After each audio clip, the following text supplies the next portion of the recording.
Apple TV's Silo has captivated audiences with its gripping dystopian narrative based on Hugh Howey's novel series. While the show has remained faithful to much of the source material, the introduction of a major plot point, the syndrome, is a creative addition not found in the books. This mysterious illness plays a central role in Silo Season 2, offering a new layer of intrigue and psychological depth to the story. What is the syndrome? In the underground world of the Silo, citizens follow strict rules to maintain a semblance of normalcy and order.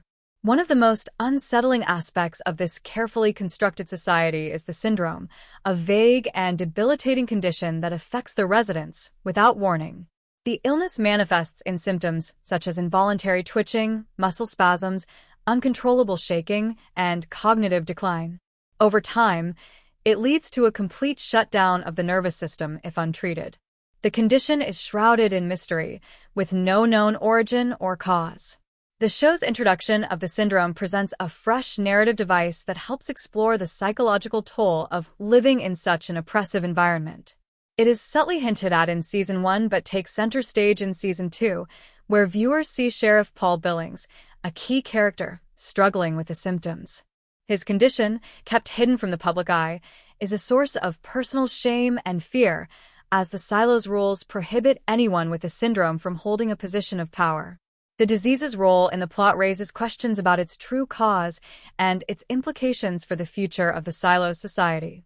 Is the syndrome in the books?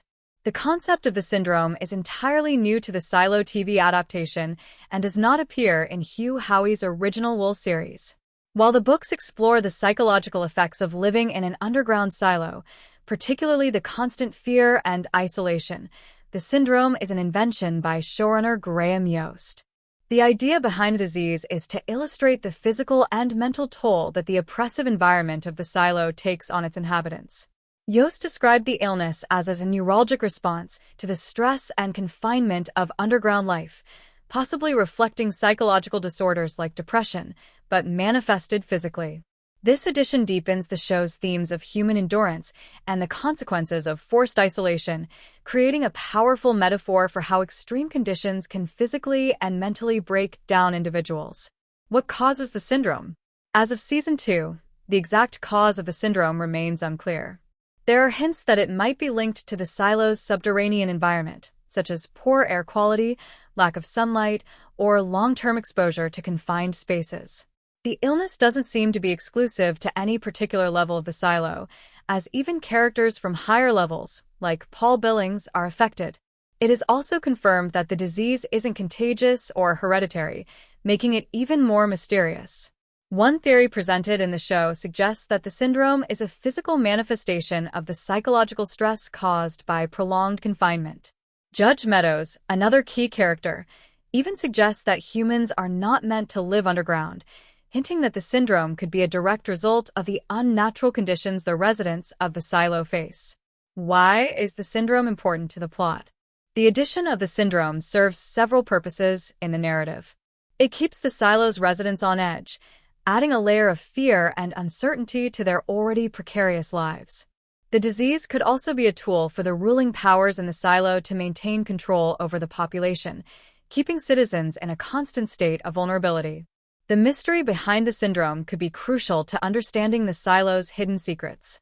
In particular, Paul Billings' struggle with the disease raises important questions about the rules of the silo and how the elite may be manipulating these regulations. The fact that Billings is allowed to continue in his role despite his condition suggests that there may be a hidden agenda at play, one that could unravel as the series progresses. Moreover, the show's exploration of the syndrome opens the door for further investigation into the psychological effects of living in such a controlled, isolated environment. It's a reminder that even in a society built for survival, the human spirit has limits, and sometimes those limits are marked by a physical illness that no one can explain.